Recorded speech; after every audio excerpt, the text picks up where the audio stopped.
happened when I was 13. All of the incidents happened to me in the same house as well. I went to live with my dad, who had just bought a nice country house in the middle of the woods. I thought it would be a nice place after leaving my mom's house. I used to have a little stepsister and an older brother. The house was great. At first, I shared a room with my sister that was right next to our parents' room. My brothers were on the opposite end of the house. The three of us loved exploring the house and the woods around us. We played out there all the time, and it felt like a whole nother world. Waking up in the morning would be like a fairy tale, because our yard would have deer, chipmunks, groundhogs, and many more animals. I loved it. But my fantasy filter I had over this house would soon be exchanged for one of a haunted house. Many things started to happen around the house slowly at first. The sound of stomping through the house would happen every now and then. But our parents thought it was just us. It would happen even when I'd stay home by myself, and there would be no one else around to be able to make this noise. It sounded like someone was walking very angrily. Even still, when I told them, they would say it was most likely an animal on the walls or something. Which to me is still weird. Wouldn't you be concerned that something's living in the walls? Another thing that we started to notice was when we would come home, all of our light bulbs would be unscrewed. So they were just barely hanging in the socket, and every single room. This would even happen in the bedrooms. One night later, after we had all left and gone to bed, my father woke up to a banging sound. He got up and was mad to be woken up that late and stormed out of his room to find it. Naturally, he assumed it was us. He stopped outside my sister and I's room and listened. He said it sounded like we were jumping on our bed and making our headboards hit the walls. He opened the door with a fast push and looked in, ready to yell at us for being up and messing around. But the sound had stopped right as he did. And he saw that we were both fast asleep. Confused, he went to bed. The next night it happened again. And like the first time, we were both passed out. He asked us if we had heard the banging and if it was us, but we had no idea what he was talking about. I genuinely, for the life of me, cannot remember any of these noises. Instead of trying to figure out if we were lying, he just removed the headboards and put them in our closet. That weekend I went to my mom's place and my sister went to her dad's. That night, the banging started up late at night. And he knew we were not home. He went into our room. And the banging didn't stop that time. He followed the sounds to the closet. He put his hand on the door. And right as he slid the door open, it stopped. The thing is, my dad started to believe us about the strange stampings and strange light bulb incidents after this, because there was nothing in there. Other small things happened after that night, cabinet doors opening, lights going off and on, and so on. But one of the scariest encounters was one night. I was home with just a friend. My parents were out on a date night and they wouldn't be back for quite some time. It was probably going to be really late when they got back. It was storming like crazy that night. And we had been in the living room watching movies and just hanging out. The power started to go in and out, as well as strange sewage smells and rotten eggs. It didn't bother us at first because it was storming and we just assumed, well, maybe the sewer drains were flooding. It wasn't until the power would go out for longer than a flash this time. It stayed out for quite some time. We looked at one another and looked, but the sound of whistling stopped us. My friend then asked if our brother was here. I told her no, it was just us. The whistling was masculine sounding. And it was creepy. It was this tune that just sounded wrong. It was coming down the hall, from by my room. That's at the end of the hall. We did not want to get up. And I told her about all of the other things that had happened before. With the power going out in the storm, giving us the only flashes of light we would see. We were too scared. We jumped up 10 feet when the whistling was still happening, but now it sounded like it was coming toward us. Stomping down the hall, getting closer and louder. We saw a huge black shadow charge out from the hall, but dissipated as it got close to us. We were screaming and sobbing, thinking something or someone was going to get us, half expecting something to slam into us. The lights finally came back on and we were holding on to each other on the couch, shaking. I'm sure it was probably only about a minute or two, but it felt like hours. We decided to go hide in my brother's room on the opposite side of the house, as far from my room as possible. We waited there until someone got home. We stayed in my brother's room that night on the floor, as I was not brave enough to go sleep in my room. I ended up moving back in with my mom shortly after, as I just did not feel safe in that house. And luckily my dad moved out a few months later, after some more occurrences. I'm not even sure what it was or why it all happened. But that little house in the middle of nowhere, I'll never forget. This is the first story I've ever written for anyone, but not the only one I have. This is, however, the one that sticks out to me because it happened during a transitional part of my life. I was out of college for spring break. I was trying to distance myself from my abusive family dynamic while still being forced by a financial hardship to live with them and dealing with the aftermath of an abusive relationship as well. So as you might imagine, I did need an outlet for stress, and I found the perfect solution in taking long nature walks around our 5-acre property. My family owned land in an extremely rural parts of West Virginia, and had done so for 3 generations going back to the late 1800s. It had one main trail which led deep into the forest up toward the top of the hill, before heading down back and then eventually ended on the other side of our property. The trees that day were laden with tender green buds. The spring air was as crisp as the first bite of a fresh apple in the sun on low in the sky. It had been a long miserable day stuck inside thus far. And upon looking out the sliding glass door that gave a beautiful view of the woods, I was seething. I had decided at that point I had enough of my father's constant shouting for the day and left the house with only my MP3 player, my earbuds, and a little coal of anger burning away inside of me to keep the nippy air at bay. The trip was beautiful. As always, the dogwoods were close to blooming, the pines towering over me like tall watchful guardians, and I soon found myself at peace again. I passed all the familiar landmarks and knew by heart the branching of the trail leading to my grandfather's home, then the quiet lonely fish pond. Next was the hunting cabin at the start of the steepest section of the path, and then up to the crest of the hill and the clearing. The clearing was where I usually stopped. The remains of a small hut my father's father had built were still there.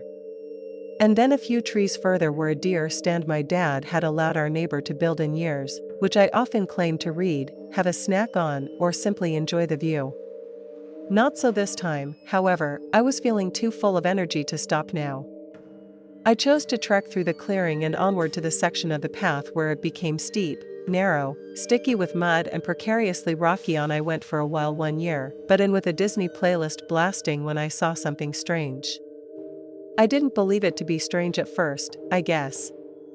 It was just a dog that has squirmed through the thick brush onto the path, and I assumed it was a hunting dog. People would sometimes lose their hunting dogs and pay a reward if they were returned.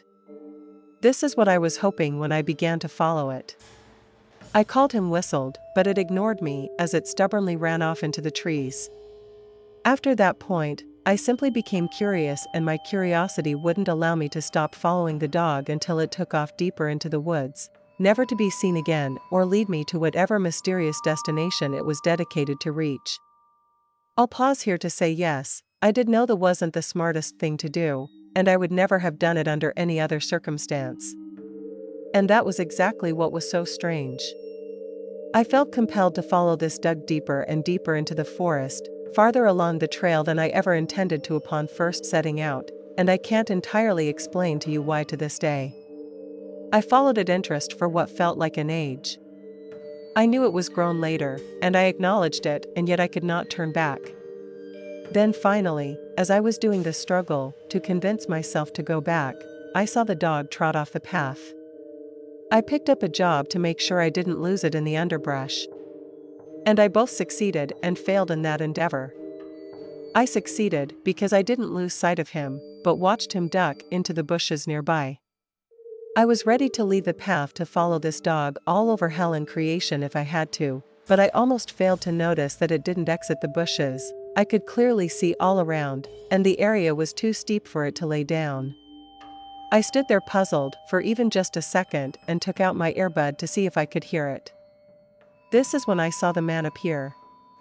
I think he rose out of the bushes. But all I can remember is blinking and suddenly seeing a man in full camouflage gear clear as day standing there. I was oddly unafraid of the stranger. I didn't recognize. But something made no sense at all. My dad would let people hunt on our land all the time. And I knew all of our neighbors for 10 miles in all directions. This was no one I recognized, and I somehow felt comfortable enough to speak up. I obviously can't remember exactly what I said. But it was something along the lines of, "Oh, hey, didn't see you there. I found your dog." Before I can say anything else, he walked off. He didn't acknowledge that I had spoken at all. He was similarly deaf as his dog and equally blind to my presence. He took a few steps and then completely disappeared behind a tree. I stood there stunned and watched as a deer stepped out from the other side of the tree and bounded away deep into the forest. The spell seemed to break in an instant. The unnerving column was gone, and in its place was something of outright terror. It was like the sense that I had witnessed something wrong, something I shouldn't have seen, something no one should see. And that if I stayed where I was, I would be in the worst kind of danger. I claimed her back onto the path and made a mad dash back the way I came. I took shortcuts I knew, cutting through brambles and being cut, and returned. And finally breaking free of the woods. I sprinted back home, slammed the door shut, and thanked my luck that I made it out before dark. After that, I refused to ever walk that trail again. Not one chance, and I never will. And I never have. The property was sold after my father died, and I was sad, yet relieved to get rid of it. Nearly a decade later, and more than 5 hours away from the old family homestead, I still ponder over what I had encountered, and shiver at what might have happened if I hadn't made it home before sunset that day. I grew up on a small housing estate on a little hill surrounded by miles upon miles of mountains, forests, trees, and bog land in a very rural part of Ireland. It's in the biggest national park in our country. We lived across from a church with a little forest of trees surrounding its grounds, and to the left of it was a community center, and down the hill to the left of us about a 2-minute walk away was a small shop and pub, the only shop within 21 miles, which is no longer even there. On this day, in particular, my mother asked me to go to the shop, which was not unusual. She did this maybe 5 or 6 times a day, as I am the oldest of my siblings. Nothing felt off that day or anything. There was a slight breeze in the air, and it was a bit cold from what I remember. So I'm thinking it was late summer, early autumn, as the leaves were still on the trees. Anyway, I was on my way back up in the shop, just as I started to reach the footpath of the estate, which my house was just 4 driveways away from me at this point. I was looking down as I was making sure I had my mom's changing, glanced at quickly and then back down again. When I glanced up, I noticed something. You know, when you get that glimpse of something in your peripheral vision? Well, I quickly looked up again, and honestly, I wasn't shocked to what my eyes were seeing. At the very corner of the churchyard, which is about just across the road from the gable side of the last house of the estate, which was about 100 to 150 yards away from me, I saw this gigantic condor vulture-looking bird or creature. Unfortunately, I could not see its entire body. But I did see most of its side, including the left side of its breast, its left wing, its long, featherless neck, and this massive curved bill. I should add that I have been into birds and animals my entire life and used to make my own bird books as a child, as I didn't have many friends and got bullied quite a lot. So birds and animals were my way of escape. And I can name any bird I see. But what I saw that day, I am not joking, was like no bird I had ever seen, and have not again seen one to this day. Also, we don't have anything remotely like this bird in Ireland. It was easily 12 to 15 feet. And its wingspan was enormous. Although I did see its left wing flapping as the other was blocked by the tree line. When I saw it, I froze on the spot and dropped my shopping bag. I was in total disbelief of what I was seeing. Right until it looked at me with its huge eye. It had extended its neck out to the left and it turned its head to look at me. And when it did, I swear I almost pissed my pants right then and there. This bird was so huge and it seemingly noticed to me. At that moment, I was sure it was going to fly over and carry me away. But thankfully, after it looked at me with the glare, I swear its wings flapped so hard to back out from the trees. It was like gale force winds or being sent down into the branches. It shook almost everything, every tree, every animal. I can still feel the force of the wind that day that hit my face. It turned around and flew behind the trees towards the mountain to the northwest. And I never saw it again. As I said near the beginning, I never told anybody because I didn't really know if these things existed. And I didn't want to be called crazy. Until I listened to that episode on your channel about thunderbirds. I have always been a skeptic, even though I've had a few strange occurrences happen to me over the years, which I will share with you in the future if you would like. I always believe there can be a logical explanation for the strange happenings, and that I am just not smart enough to figure them out sometimes. So I chalk this off as imagination. But honestly, I know what I saw and felt that day was real. This story happened sometime in the mid-1980s when my mom was a teenager in high school. My mother and my aunt grew up in a farm in Central Florida that was relatively in the middle of nowhere at the time. We still live in this area, and it's more urbanized now. But back then, it was mostly woods and farmland. My great-aunt, uncle, and our cousins lived on the same property and another house, however, so they weren't entirely alone. But outside of that, you'd have to drive a couple of miles to go and even see another neighbor. My grandfather coached for the local high school football team, and my mother and aunt were cheerleaders. So on Fridays, he would have to coach at the school's game and my mom and aunt would be there to cheerlead. The rest of the family would usually come along as well, since my cousins went to the school too, and there wasn't really anything else to do in that small town on a Friday night. They could usually get to the game earlier than everyone else, considering that he was a coach. One Friday, however, my mother started feeling very sick throughout the day. And by the time the evening rolled around, she felt horrible. She informed my grandfather that she wasn't feeling up to going to the thing, and that she would be better staying home to rest. My grandmother made her something to eat for dinner. And after that the whole family, including my great-aunt and great-uncle, went on their way. She was alone entirely on the property. For some context, I ended up selling this property when I was a young child. So I don't have a ton of memories about my grandparents' property. One thing I can remember was that it was very creepy at nighttime. And that was with other people there. So imagine being alone at night, it must have been more frightening. Anyways, my mom went to lay down right after they left, but not long after, maybe 5 or 10 minutes, she realized she needed to call her cheerleading coach at school to let her know that she wasn't going to be there tonight, so that she could be prepared for her absence. Keep in mind, this was in the mid-1980s. So there were no cell phones. My mom was walk all the way up to the kitchen to use the phone. As she's walking through the house, she starts to feel a bit creeped out, like that classic feeling of something not being right. That instinctual feeling you get when something is just telling us that we're in potentially a bad situation and may not even know it yet. Outside it is getting dark out. And there are not many lights on in the house, which may contribute to this uneasy feeling. Very important detail. The phone in my grandparents' house had a longer cord than most phones at the time. She says that you could walk into other rooms, and the cord was long enough that the phone could be brought out to the kitchen to the neighboring rooms, which are the living room, the hallway in my grandparents' bedroom, and the hallway by the kitchen and by my grandparents' bedroom. My grandfather kept a shotgun on the wall, fully loaded and ready to go. Not the safest thing, I guess. But when you live alone in the woods, I guess you want to be ready to defend yourself. He had always told my mom and aunt, do not touch that shotgun unless your life is in danger. She took this very seriously. I'd never even thought about touching the gun. By this point, she was in the kitchen. She dialed the number to call her coach and informed her about her illness.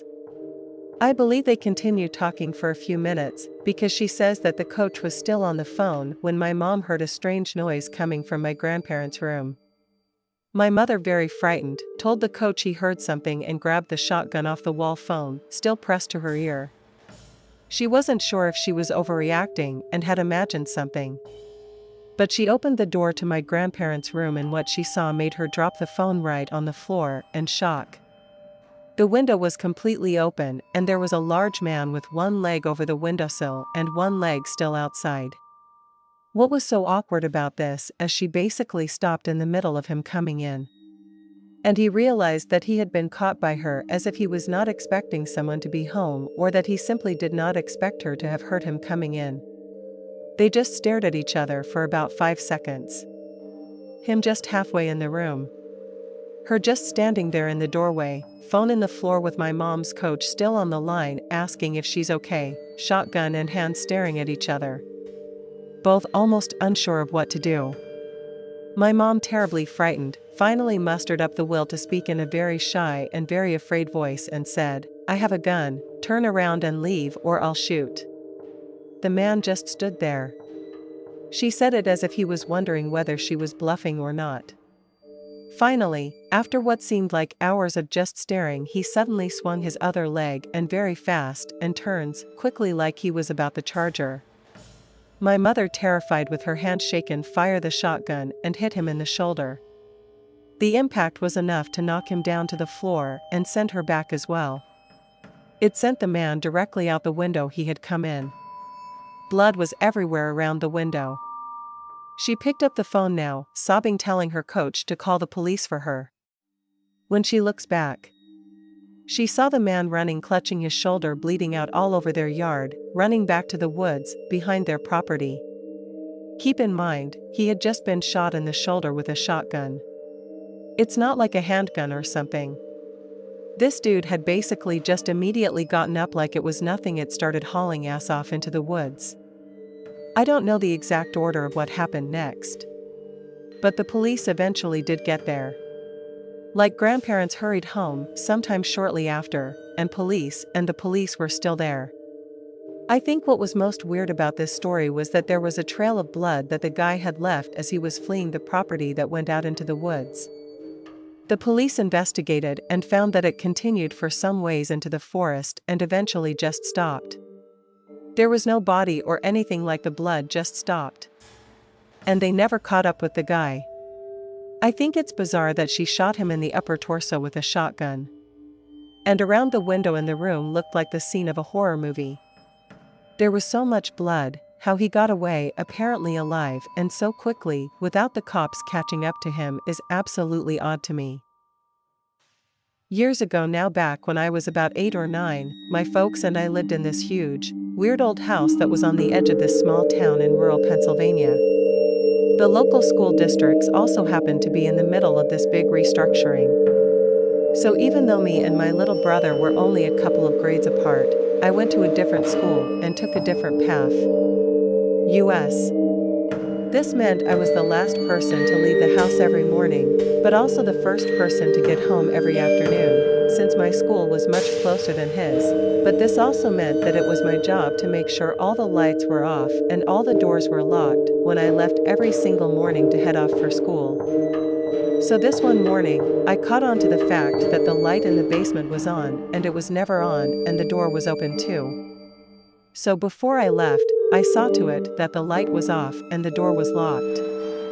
Then later, when I got home that afternoon, I saw that once again the light was on, the door was again open. I remember thinking that I was losing my mind or something, and that I totally just imagined locking up. I mean, I was tired most mornings after staying up late playing Overwatch. So it wasn't out of the question that I just forgotten to do it. So I went over to turn the light off and close the door. But when I got to the top of the staircase, I looked down to see that there was a big shadowy male figure standing at the bottom. I just wig out, slammed the door and push a cabinet against it, then bolt outside. For months, I didn't tell my family because I was positive what I had seen was a ghost and didn't think anyone would believe me. A little explanation. It was Halloween time. I was young and dumb. And I did believe a lot of the paranormal stuff. Then about 6 months after that weird little incident, my mom and dad realized that things had been going missing around the house for some time. They blamed me, my brother, at first, but after we insisted we were innocent. We all walked around the place with flashlights trying to figure out how anyone might have got inside without breaking in. Turns out the thing I had seen in the basement was an actual person, and he had been climbing in through the small hole on the outside of the house, working his way into the crawlspace thing coming up into the house to the basement. Recognize, and I had been home alone in the house with him on at least one occasion was one of the worst, most terrifying realizations I've ever had in my life. I don't really believe in ghosts anymore, but I do believe in the boogeyman.